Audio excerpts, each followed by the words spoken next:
अस्मद्गुरुभ्यो परमगुरुभ्यो नमः। अस्मत्सर्वगुरुभ्यो नमः। श्रीमते रामानुजाय नमः। श्रीशैलेशदयापात्रं धीभक्त्यादिगुणार्णवम् यतीन्द्रप्रवणं वन्दे रम्यजामातरं मुनिं। लक्ष्मीनाथसमारम्भां नाथयामुनमध्यमाम् अस्मदाचार्यपर्यन्तां वन्दे गुरुपरम्पराम्। कौडिन्यनयरत्नभूतममलं रङ्गार्यसेवारतं वन्दिं वैष्णवंशपद्मिने सूर्यं नमं पावनं। विद्वत्श्रीसुखदेवपादयुगलाम्भोजैकभोग्यं परं वन्दे श्रीपरमं पराङ्कुशगुरुं वेदान्ततत्त्वप्रदं। श्रीमत्सुकार्यपदपङ्कजलब्धदीक्षं गोपालदेशिकपदाम्बुजदत्तशिक्षं श्रीभूतपट्टणयतीन्द्रमठादिपाप्त ज्येष्ठाश्रमं शठरिपुं यतिराजमीडे। लोकाचार्याय गुरवे कृष्णपादस्य सूनवे संसारभोगिसन्दष्ट जीवजीवातवे नमः। अखिल अप्रत्यनीककल्याणैकतान श्वेतरसमस्तवस्तुविलक्षणानन्तज्ञानानन्दैकस्वरूप परब्रह्म परमात्मा परमपुरुषोत्तम भक्तवांछाकल्पतरु तड़िद्विनिन्दक पीताम्बरधारी अखिल जगदुदय विभय लीला श्री भूनीला नायक श्रीमन्नारायण भगवान के दिव्य श्री चरणारविंद में साष्टांग दंडवत करते हुए परात्पर निखिलेश परब्रह्म परमात्मा श्रीमन्नारायण भगवान के श्रीमद् वेद मार्ग प्रतिष्ठापनाचार्यो भय वेदांत प्रवर्तकाचार्यादि समस्त कल्याण गुण विशिष्ट स्वाचार्य चरण श्री जीयर स्वामी जी के श्री चरणारविंद में साष्टांग दंडवत करते हुए यह किंचन भगवान के गुणानुवाद करने के लिए उद्यत हो रहा है। परात्पर निखिलेश परब्रह्म परमात्मा की निरहेतु की कृपा से जीव को मानव शरीर प्राप्त होता है। जिस समय में मानव शरीर प्राप्त हुआ उस समय में जीवात्मा को बहुत कुछ जान लेना चाहिए। उसमें से तत्वहित पुरुषार्थ को अवश्य जान लेना चाहिए। तत्वहित पुरुषार्थ को बताने के लिए लोकाचार्य स्वामी ने तत्वत्रय की रचना करके बताया है। कल के प्रसंग में भगवान के गुण के विषय में बताया गया था। अमुक गुण अमुक भक्त के लिए इस तरह से प्रयोग में आएगा, ऐसा बताया गया था कल। अब आज क्या बताएंगे? संपूर्ण जगत के सृष्टि स्थिति संहार करने वाले भगवान ही है। अयमेव सकल जगत कारणभूत। अयमेन भगवान ही संपूर्ण चराचर जगत के कारण हैं। कारण कहते हैं सृष्टि करने वाले।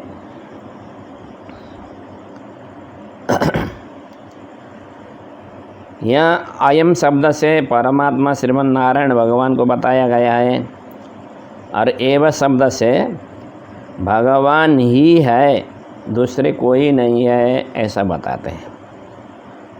उपनिषद में भगवान के विषय में बहुत बताया है। सदैव सौम्य इदम अग्रे आसीत एकम एव अद्वितीयम, ऐसा छांदोग्य उपनिषद में बताया है। सत शब्द के द्वारा बताए जाने वाले एक भगवान ही है, जगत के सृष्टि स्थिति संहार करने वाले। एकम एव, कोई उपादान कारण दूसरा नहीं था, सहयोगी कारण भी नहीं था और निमित्त कारण भी दूसरा कोई नहीं था। स्वयं त्रिविध कारण बन करके जगत सृष्टि करने वाले हैं। ब्रह्म व इदम एकम एवाग्रमासीत, ऐसा यजुर्वेद में बताया है। ब्रह्म शब्द से बताए जाने वाले भगवान ही केवल पहले थे सृष्टि के आदि में। आत्मा शब्द से बताए जाने वाले परमात्मा ही सृष्टि के आदि में अकेले थे। इस तरह से उपनिषदों में केवल भगवान को ही जगत को सृष्टि स्थिति संहार करने वाले हैं, ऐसा बताया है। एको अभय नारायण आसीत न ब्रह्मा नेशानो नेमे द्यावा पृथ्वी इत्यादि में भी भगवान को ही जगत के सृष्टि स्थिति संहार करने वाले हैं, ऐसा बताया है। इसलिए संपूर्ण चराचर जगत के कारणभूत भगवान ही है, ऐसा यहाँ तक सिद्ध हो जाता है। अब यहाँ पर शंका करने वाले पूर्व पक्षी उपस्थित होते हैं। कोई क्या कहते हैं, परमाणु ही जगत के कारण है, परमाणु से जगत का सृष्टि है, ऐसा बताते हैं। परंतु वेदांत में परमाणु को कारण रूप से माना नहीं है, प्रमाण नहीं है, शास्त्र नहीं है उसको बताने वाला। शास्त्र न होने के कारण, श्रुति विरोध होने के कारण वो भी मान्य नहीं है।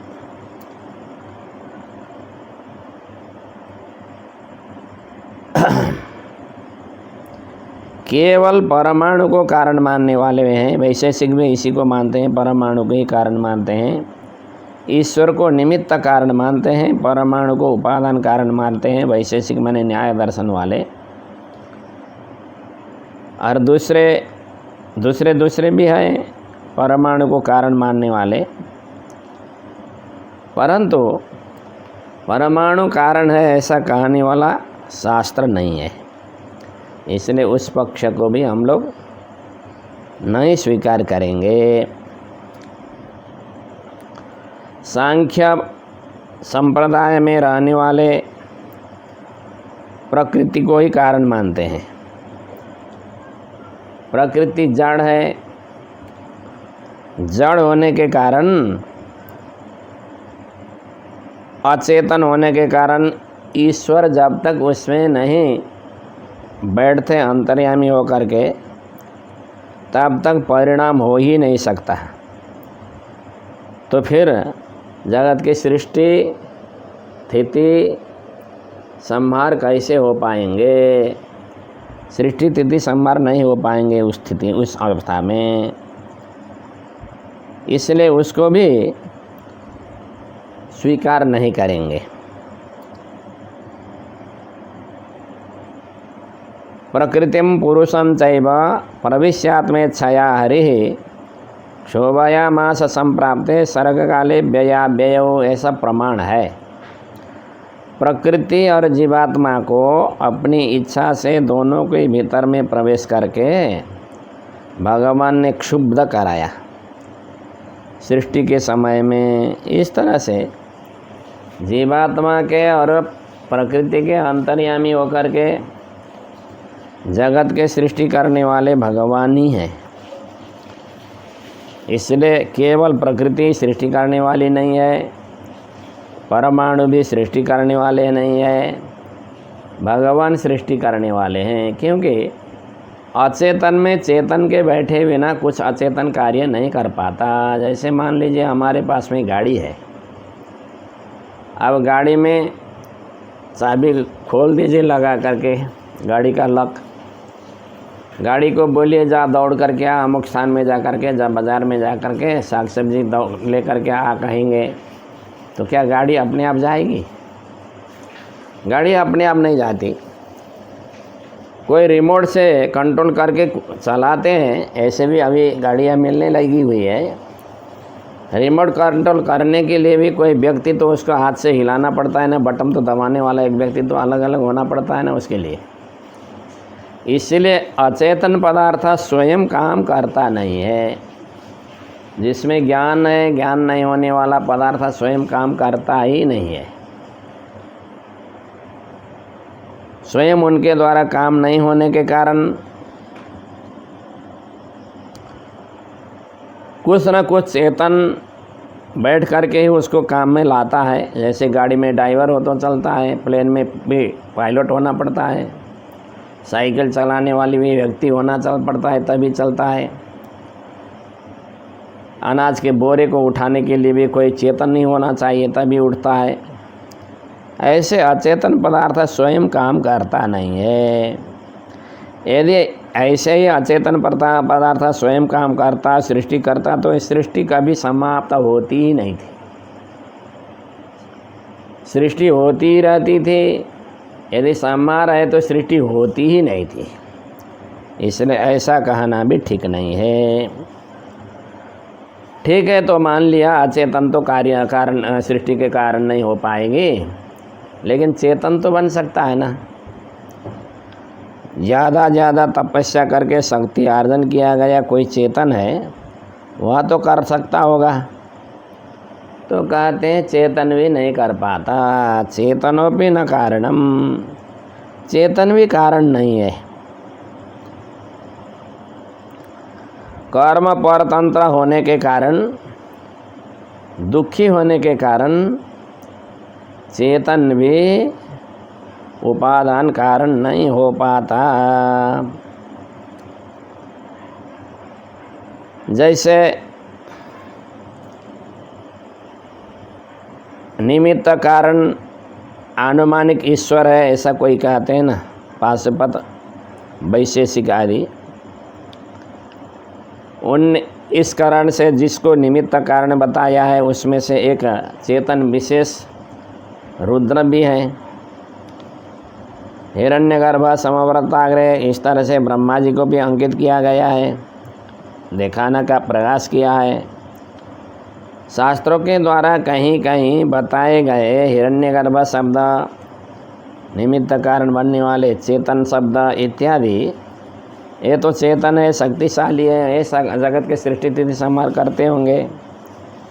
तो कहते हैं ये भी कारण नहीं है, क्योंकि प्रमाण ही इसी तरह के मिलते हैं। ब्रह्माद्या सकला देवः मनुष्यः पशवस्तथा विष्णोर्माया महावर्ता मोहान्धतमसावृताः आब्रह्मस्तम्भपर्यन्ता जगदन्तर्व्यवस्थितः प्राणिनः कर्मजनितः संसारवशवर्तिनः, ऐसा बताया है। ब्रह्मादि जो संपूर्ण देवता हैं, जो मनुष्य हैं, पशु हैं, ये सब भगवान के माया रूपी महासमुद्र के भीतर में मोह रूपी अंधकार से ढके हुए घूमते रहते हैं। ब्रह्मा से लेकर के स्तंभ पर्यंत जितने भी जीवात्मा हैं, जगत के भीतर में रहने वाले, ये सब जीवात्मा कर्म जनित, कर्म के द्वारा उत्पन्न फल को भोगने वाले हैं, संसार के बस में रहने वाले हैं। यहाँ से शुरू करके आगे बताते हैं, तत क्रोध परितेन संरक्त नयनेन च वामांगुष्ठ नखाग्रेण छिन्नम तस्य शिरोमया। भगवान शंकर जी कहते हैं, मैंने ब्रह्मा जी के मस्तक को काट दिया। क्रोध परितेन, अत्यंत क्रोधित होने के कारण,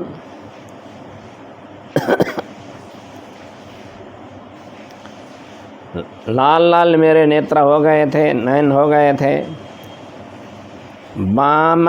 बायां हाथ के, लेप हाथ के अंगूठा के अग्रभाग बने नाखून से मैंने ब्रह्मा जी को सिर का धड़ से अलग कर दिया, काट करके।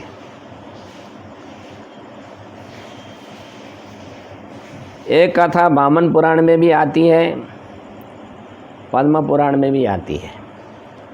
पद्म पुराण में विस्तृत रूप से है, वामन पुराण में थोड़ा संक्षेप के रूप से है। पहले ब्रह्मा जी के 5 सिर थे। 5वां सिर से इतिहास पुराण को पढ़ा करते थे ब्रह्मा जी। 4 मुख से ऋग्यजु साम अथर्व वेद को पढ़ते थे, 5वां मुख से इतिहास पुराण को पढ़ते थे। बहुत तेजस्वी सिर था वो किसी देवता को गिनता नहीं था। वो 5वां सिर किसी की स्तुति प्रशंसा नहीं करता था। देवता तो ऐसा होने से देवता को कुछ क्रोध सा आ गया। भगवान शंकर जी के पास में जाकर के उन्होंने निवेदन किया, तो भगवान शंकर जी गए, जा कर के ब्रह्मा जी के साथ में वाद विवाद शुरू करने लगे। वाद विवाद करते करते उनने बायां हाथ के अंगूठा के अग्रभाग नाखून से ब्रह्मा जी के सिर को काट करके अलग कर दिया। निरपराध ब्रह्मा जी का सिर को जब काट लिया तो ब्रह्मा जी को भी क्रोध आ गया। तो ब्रह्मा जी कहते हैं, मैं निरपराध था, मेरा सिर को आपने काट लिया, इसलिए मेरे श्राप से ये मेरा कटा हुआ जो सिर है आपके हाथ में चिपक जाएगा, एक आपके हाथ से गिरेगा नहीं, ऐसा कह दिया ब्रह्मा जी ने। ब्रह्मा जी के कहते ही उस हाथ में वो सिर चिपक गया, माथा चिपक गया शिव ब्रह्मा जी का माथा शिव जी के हाथ में। तो कहीं भी जाते हैं वो हाथ से गिरता ही नहीं है। बाद में बद्रिकाश्रम में जा कर के भगवान से भिक्षा मांगी तो भगवान ने अलकनंदा में जा कर के स्नान करने के लिए कह दिया, और अलकनंदा में जा कर के स्नान करते ही वो सिर वहीं चिपका हुआ था, गिर गया वहीं। तो वहाँ जा कर के शंकर जी का पितृ हत्या का ऋण छूटा। इसलिए अभी ब्रह्म कपाली जो बोलते हैं बद्रिकाश्रम में, वही ब्रह्मा जी का मस्तक है, खोपड़ी है, उसमें जा कर के पिंड देने से पितृ ऋण से छूट जाते हैं। इसलिए बद्रिकाश्रम में जा कर के श्राद्ध करते हैं। अभी भी इस तरह से शंकर जी श्रापित हुए। ब्रह्मा जी ने अपना मस्तक को भी नहीं बचा पाया। इस कारण से ब्रह्मा रुद्र भी सृष्टि स्थिति संहार करने वाले नहीं है, भगवान ही सृष्टि करने वाले हैं, ऐसा सिद्ध हो जाता है। तस्मात् ईश्वर एव सकल जगत कारणम, इसलिए ईश्वर शब्द से बताए जाने वाले जो परब्रह्म परमात्मा भगवान नारायण है, वही संपूर्ण जगत के कारण है। चेतन अचेतन दोनों सृष्टि के लिए कारण जब नहीं हुए, अचेतन जड़ होने से, ज्ञान नहीं होने से सृष्टि के कारण नहीं हो पाता, अचेतन पदार्थ।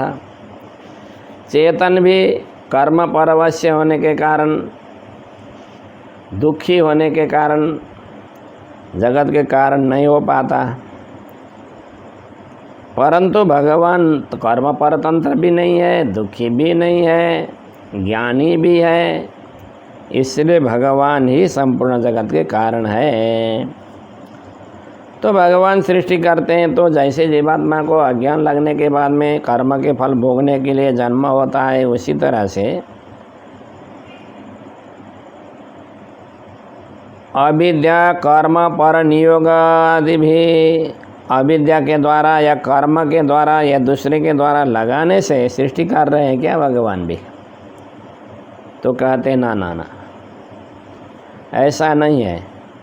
भगवान सृष्टि करते हैं अपनी इच्छा से, अपनी ही इच्छा से भगवान सृष्टि कर रहे हैं।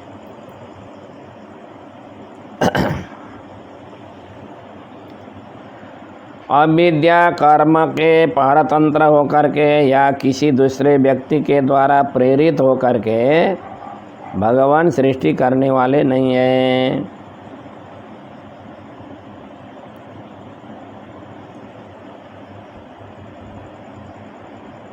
भगवान स्वयं अपने संकल्प से करते हैं।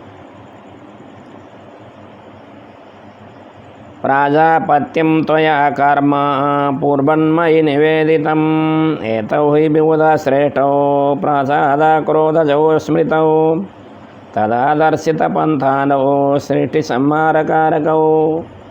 भगवान ब्रह्मांड को उत्पत्ति जब तक नहीं करते, ब्रह्मांड को उत्पत्ति करने के लिए आवश्यक ब्रह्मांड के कारण पदार्थ को जब नहीं उत्पत्ति करते, तब तक भगवान सृष्टि करते हैं। ब्रह्मांड को उत्पत्ति करके ब्रह्मांड के भीतर में ब्रह्मा जी को उत्पन्न कराने के बाद में भगवान सृष्टि करने का काम ब्रह्मा जी को दे देते हैं।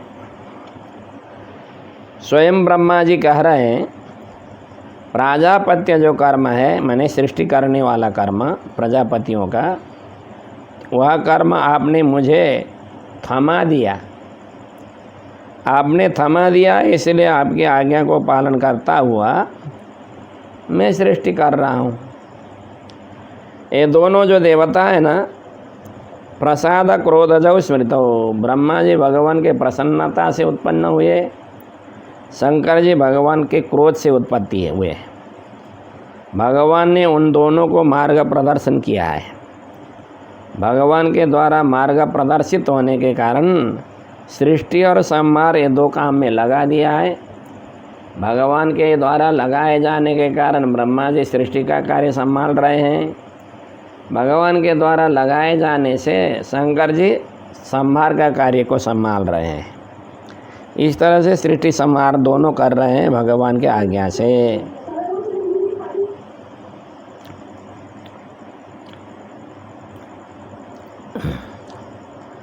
अब पर प्रेरित होकर के कर रहे हैं क्या भगवान? दूसरे के द्वारा आप ऐसा काम कीजिए, ऐसा किसी ने भगवान को आदेश दिया हो, तब उसके आज्ञा को पालन करने के लिए भगवान ऐसा कर रहे हैं, तो ऐसा नहीं है।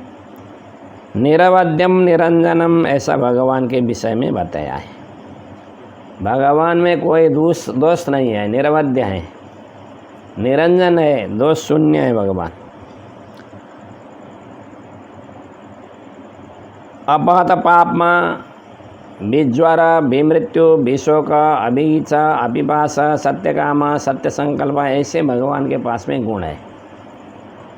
अपहत पापमा पाप बिल्कुल नहीं होना, विज्वर जोर नहीं होना, ताप नहीं होना, विमृत्यु मृत्यु नहीं होना, विज्वर विमृत्यु अभिजिगित्सा खाने की इच्छा न होना, पीने की इच्छा नहीं होना, शोक नहीं होना, मृत्यु नहीं होना, सत्य काम होना, सत्य संकल्प होना, ऐसे भगवान में ही है। न तस्य चे कश्चन भगवान को शासन करने वाला दूसरा कोई नहीं है। इत्यादि प्रमाणों के द्वारा भगवान किसी के द्वारा कहने से जगत के सृष्टि को नहीं कर रहे हैं, अपनी इच्छा से ही कर रहे हैं।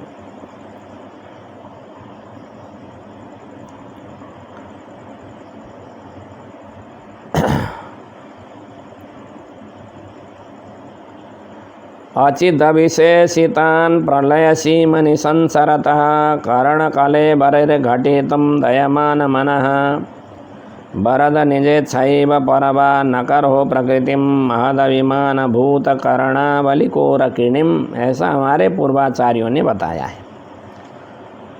प्रलय के अवस्था में जितने भी सब हम लोग जीवात्मा थे, सब मृतक तुल्य थे। हम लोग जड़ पदार्थ से तथ्य हम लोग में कुछ विशेषता नहीं थी। प्रलय के समुद्र में हम लोग गोता खा करके डूबे हुए थे। उस समय में भगवान ने अपनी इच्छा से ही प्रकृति को अंकुरित किया। महतत्व अहंकार आदि बना करके, पंचभूतों की रचना करके, ब्रह्मांड को उत्पत्ति करके, ब्रह्मांड के नाभि से कमल को उत्पत्ति कराते हुए, कमल में ब्रह्मा जी को जन्म देते हुए, ब्रह्मा जी के द्वारा दूसरे को सृष्टि करने लगते हैं भगवान।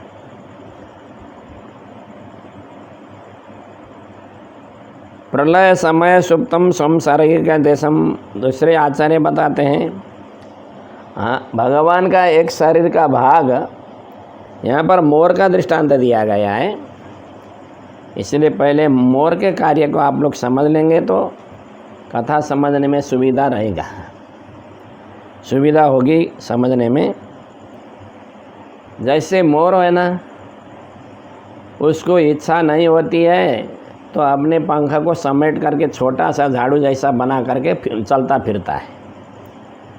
जब उसको प्रसन्नता आ जाती है, वो प्रफुल्ल हो जाता है, तो उसको फैला करके नाचता है। भगवान भी मोर जैसे हैं, इसलिए भगवान मोर पंख के मुकुट को धारण करते हैं। मैं भी मोर के जैसे धर्म वाला हूँ, ऐसा दिखाने के लिए। मोर जब मेघ गर्जना करता है तो इस समय में बहुत बहुत मोरनियों के सन्निधि में जा कर के नाचता है, पंख को फैला करके। भगवान भी अपने पंख को फैला करके श्रीदेवी भूदेवी आदियों के सन्निधि में नाचते हैं। तो पंख किसको कहते हैं? शरीर के एक भाग को। भगवान का लीला नाम का एक शरीर का एक भाग है, इसको लीला विभूति भी बोलते हैं। संसार भी बोलते हैं, शरीर का भगवान का एक भाग है। प्रलय के समय में सोया हुआ होता है, उसको विकसित करके बड़ा सा ब्रह्मांड निर्माण करके श्रीदेवी भूदेवी नीला देवी के साथ में भगवान विहार करते हैं। इसलिए भगवान को मोर का दृष्टांत बताया है।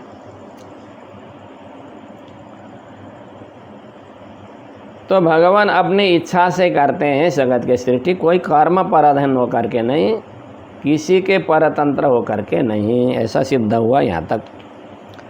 अब भगवान इसको जगत सृष्टि करते हैं तो भगवान को परिश्रम होना चाहिए ना। हम लोग कुछ बनाते हैं तो हम लोग को परिश्रम हो जाता है, थोड़ा सा भी परिश्रम करते हैं तो पसीने पसीने हो जाते हैं हम लोग। ऐसे ही करते करते भगवान को भी बस थकाया आता होगा, श्रम होता होगा, थकते होंगे भगवान भी, भगवान के भी शरीर भी पसीने पसीने हो जाते होंगे। तो कहते हैं ऐसा होता नहीं है भगवान के विषय में। संकल्पेन करणात् अयम आशय सुनना, भगवान केवल संकल्प से ही करते हैं, शरीर से व्यापार करते नहीं भगवान। जगत को सृष्टि करने के लिए शरीर से कोई भगवान व्यापार नहीं करते, केवल संकल्प से करते हैं। मैं ऐसा बनाऊंगा, भगवान संकल्प करते हैं, बन जाता है, ऐसा बताते हैं।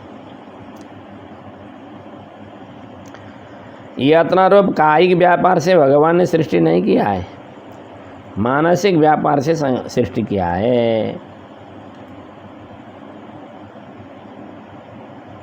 इसलिए जगत के सृष्टि तिथि संहार आदि करने का जो व्यापार है भगवान का अपना व्यापार है, अपना कर्तव्य है, ऐसा सिद्ध हुआ।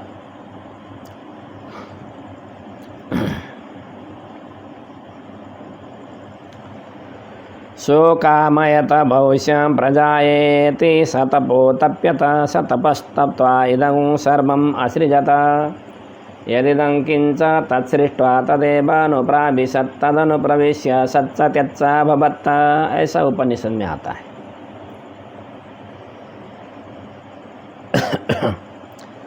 सब आने को परमात्मा ने कामयत इच्छा की। कैसी इच्छा की? भविष्यं प्रजाएय, मैं अभी एक हूँ, अनंत रूप वाला बनूंगा, इस तरह की संकल्प किया। इस तरह के संकल्प करने के बाद में ब्रह्मांडों के अनंत कोटि ब्रह्मांडों की रचना हुई। ब्रह्मांड के रचना होकर के जीवात्मा को शरीर प्रदान किया गया। जीवात्मा को शरीर प्रदान करके फिर उसके अंतर्यामी बन करके भगवान इस सब के शरीर में घुस गए। सब के शरीर में भगवान भीतर बैठे हुए विद्यमान हैं। मनसैव जगत सृष्टिं संहारं च करोति यः तस्यारि पक्षक्षपणे कियानुद्यम विस्तरः। जो भगवान जगत के सृष्टि स्थिति संहार ऐसे ऐसे बड़े बड़े काम अपने संकल्प से कर लेते हैं, तो उन भगवान को शत्रुओं को संहार करना कौन सा बड़ी बात है। और शत्रु को संहार करने के लिए भगवान कोई प्रयत्न नहीं कर रहे हैं, लेकिन प्रयत्न किया जैसा दिखाई पड़ता है। वो केवल लीला के लिए कर रहे हैं भगवान, नहीं तो भगवान को शत्रु संहार करने के लिए कौन सा बड़ा परिश्रम करना पड़ता।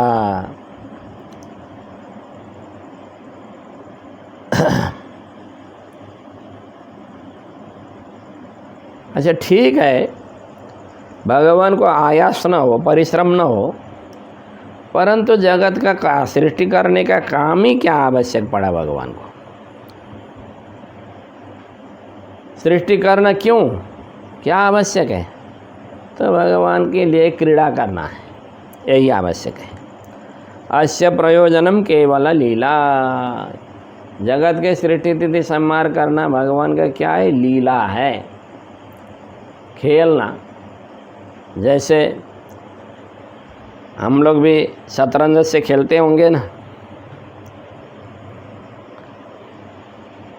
उसी तरह से भगवान जगत के सृष्टि संहार रूपी खेल को खेल रहे हैं। इस तरह से भगवान क्रीड़ा करते हैं। केवल लीला है भगवान का।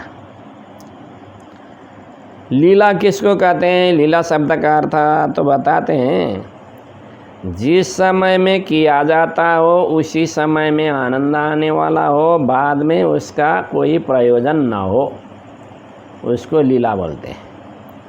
जैसे छोटे छोटे बच्चे पानी के किनारे में जाते हैं और चिकनी मिट्टी को उठाते हैं, उसको गोदते हैं और छोटे छोटे ईंट के टुकड़ों को जोड़ते हैं, जोड़ते हुए घर बना लेते हैं। जब तक पेट में अनाज है, भूख नहीं लगता, तब तक घर बनाते हैं, खेलते हैं उसमें, उसके साथ में 3-4 मिल करके। जब भूख लगना शुरू हो जाता है, उसको तोड़ मोड़ करके फिर घर में आ जाते हैं और माता जी को सताना शुरू कर देते हैं। जैसे बच्चे, उनका घर बनाना, उसको तोड़ना, वो केवल खेल के भीतर में ही आता है बालकों का। ऐसे ही भगवान भी जगत को रचना जो कर रहे हैं, जगत के पालन जो कर रहे हैं, जगत के संहार जो कर रहे हैं, वो अपने खेला, अपने लीला को आगे बढ़ा रहे हैं। महर्षि पराशर बताते हैं, क्रीड़ा तो बालक सेवा चेष्टा अस्तस्य निशामय, ऐसा बताते हैं। बालक जिस तरह से क्रीड़ा करते समय चेष्टा कर लेता है, उसी तरह से भगवान भी क्रीड़ा कर रहे हैं, चेष्टा कर रहे हैं जगत के सृष्टि तिथि संहार के। भगवान अप्रमेय है, इतना सामर्थ्य है ऐसा नहीं बता पाएंगे। अनियोज्य, किसी के शासन को पालन करने वाले नहीं है,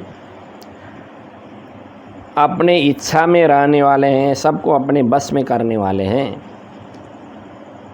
ऐसे होते हुए भी जैसे कंदुक मैंने बल खेलने वाले व्यक्ति बल के आगे पीछे दौड़ते रहते हैं ना, उसी तरह से भगवान भी जीवात्मा के साथ में मिल कर के, घुल मिल हो करके आगे पीछे दौड़ते रहते हैं। यही भगवान की लीला है। इस तरह से श्री वेदव्यास स्वामी ने भी इसको सिद्ध किया है। सृष्टि जो कर रहे हैं भगवान लीला के लिए कर रहे हैं, तो फिर संहार कर रहे हैं, उस समय में भगवान के लीला भंग हो जाएगी ना। तो कहते हैं संहार करना भी लीला है। जैसे आगे मैंने दृष्टांत बताया, बालक दिन भर घर बनाते हैं, जब जाते समय तोड़ मोड़ करके चले जाते हैं, उनका कोई पहले घर बनाने से कोई प्रयोजन नहीं रहता, उतना ही है उनको आनंद आना। इसी तरह से जगत को सृष्टि करते भी भगवान को आनंद आता है, जगत के संहार करते भी भगवान को आनंद आता है। अच्छा ठीक है, समझ गए। तो सृष्टि किसको कहते हैं? सृष्टि उसको कहते हैं, पहले प्रकृति से महातत्व अहंकार आदि को जन्म देना, फिर पंच महाभूतों को जन्म देने के बाद में उसको पंचीकरण करके ब्रह्मांड की रचना करना, ब्रह्मांड के भीतर ब्रह्मा जी को स्थापन करना, और ब्रह्मा जी के दूसरे शरीर को जन्म देने के लिए प्रेरणा देना। ऐसा करके जीवात्मा को भगवान शरीर दे रहे हैं। ये जीवात्मा को शरीर देना और भीतर में बैठ करके उसको सत असत कर्म में प्रेरणा देना ही भगवान का सृष्टि का प्रयोजन है। इसी के लिए सृष्टि करते हैं।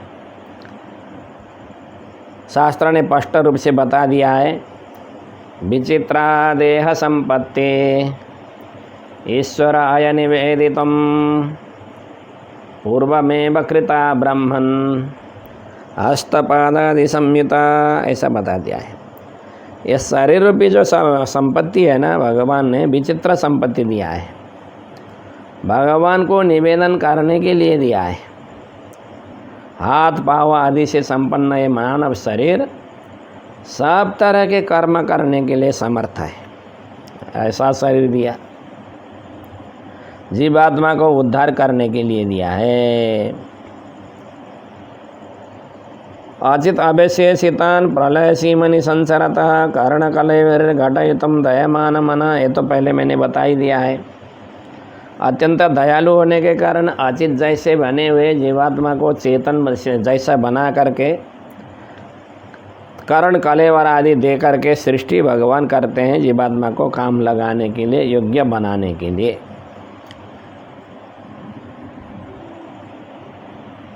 इस तरह से जगत के सृष्टि करते हैं।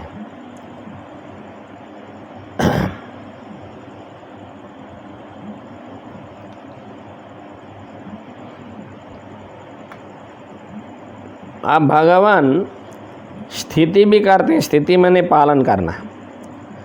पालन करना भी भगवान की लीला ही है, और संभार करना भी लीला ही है।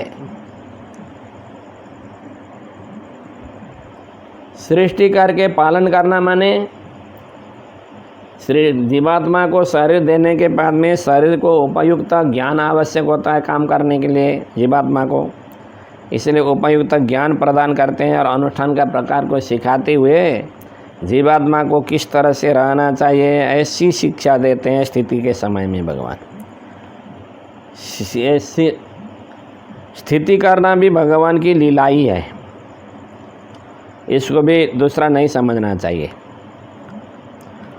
इस विभूति में भगवान केवल लीला के लिए ही करते हैं सब कुछ।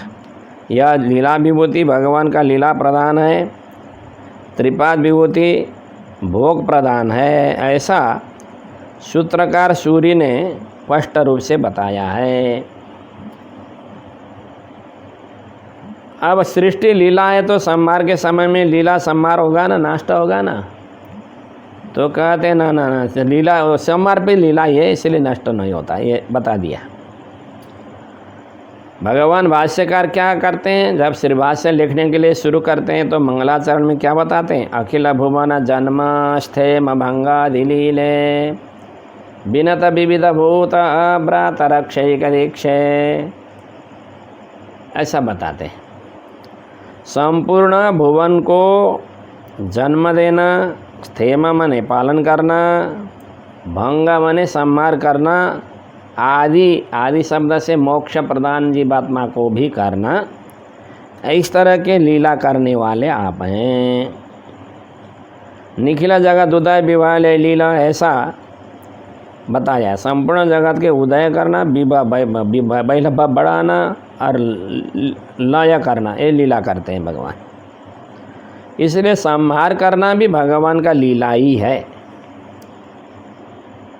अब यहाँ तक क्या सिद्ध हुआ, यहाँ तक ईश्वर ही जगत के कारण है, सृष्टि तिथि संहार करने वाले हैं।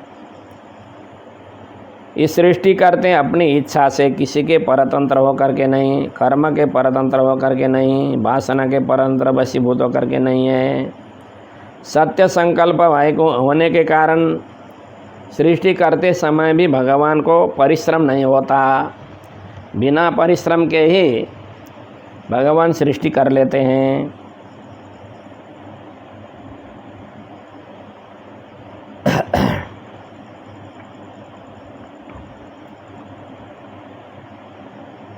संकल्प मात्र से करने से भगवान को आयास नहीं होता। अरे भगवान का सृष्टि करने का प्रयोजन केवल लीला है, ऐसा बताया गया। अयम च स्वयमेव जगत रूपेण परिणत तद उपादान च भवति। अब बताएंगे भगवान स्वयं जगत रूप से परिणत होते हैं, इसलिए भगवान उपादान भी होते हैं, सहकारी भी होते हैं और निमित्त कारण भी भगवान होते हैं। त्रिविध कारण बन करके भगवान जगत के सृष्टि तिथि और संहार को करते हैं, ऐसा बताएंगे कल के प्रसंग में। अब आज का समय होने जा रहा है, इसलिए मैं यहीं पर रख देता हूँ। बोलिए भक्तवत्सल भगवान की।